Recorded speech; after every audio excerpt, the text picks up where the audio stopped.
अब प्रहलाद गुंजल ने भी छोड़ा नरेश मीणा का साथ। राजनीति में कोई किसी का सगा नहीं होता। अब प्रहलाद गुंजल ने भी नरेश मीणा का साथ छोड़ दिया है। लेकिन कहानी इतनी ज्यादा सीधी नहीं है जितनी सुनने में लगती है। ये पूरा एक सियासी ड्रामा क्या कुछ है वो आपको गहराई से समझाता है। प्रहलाद गुंजल जो कभी नरेश मीणा के साथ खड़े दिखाई देते थे, दोनों एक दूसरे के सबसे बड़े साथी थे।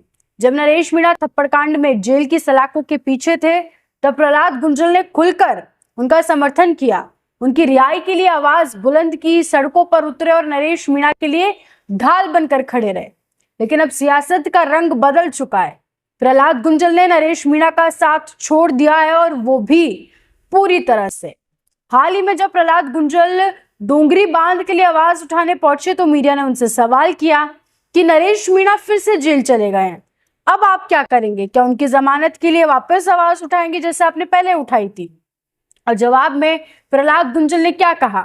सिर्फ 2 शब्द, नो कमेंट्स। जी हाँ, उन्होंने साफ मना कर दिया कुछ भी बोलने से। दोबारा उनसे पूछा गया तब भी उनका जवाब वही रहा, और उन्होंने कहा कि एक इंडिपेंडेंट लड़ाई है, इसको किसी को लड़ने की जरूरत नहीं है। बस इतना कहकर वो वहां से बात टालकर निकल लिए।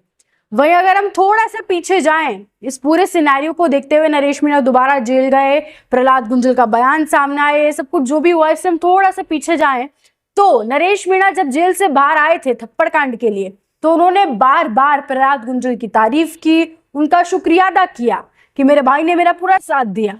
और नरेश मीणा का आखिरी बयान, अभी इस वक्त नरेश मीणा जेल में है, और उनका जो आखिरी बयान था जेल में जाने से पहले, जिसकी वजह से वह जेल में है, उसमें भी उन्होंने प्रहलाद गुंजल का जिक्र किया था। क्या कहा था? उन्होंने कहा था कि जो गुजर ओम बिरला के साथ है वो नामर्द है, और जो गुजर प्रहलाद गुंजल के साथ हैं वही असली और सच्चे गुजर हैं। और यही बयान नरेश मीणा के लिए मुसीबत बना, और वो दोबारा जेल की हवा खाने पहुंच गए हैं।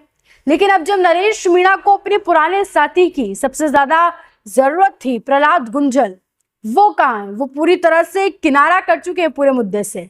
तो सवाल ये उठता है कि आखिर प्रहलाद गुंजल को हुआ क्या वो कांग्रेस पार्टी के दबाव में है? क्या प्रमोद जैन भाया, गोविंद सिंह डोटासरा, अशोक गहलोत का कोई फरमान आ गया है, या उन पर दबाव बनाया जा रहा है, या फिर उन्हें किसी चीज का डर है जो उनको चुप रहने पर मजबूर कर रहा है? जो भी हो, सियासत का खेल अब पूरी तरह से पलट चुका है। जो प्रहलाद गुंजल का भी नरेश मीणा के साथ कंधे से कंधा मिलाकर खड़े थे, आज वो मुद्दे से पीछे हट रहे हैं, सवालों से बच रहे हैं, और नो कमेंट्स जैसे शब्दों का सहारा ले रहे हैं। खैर, आप क्या कुछ राय रखते हैं हमसे जरूर साझा करें, और ऐसे बने रहे राजस्थान उनके साथ।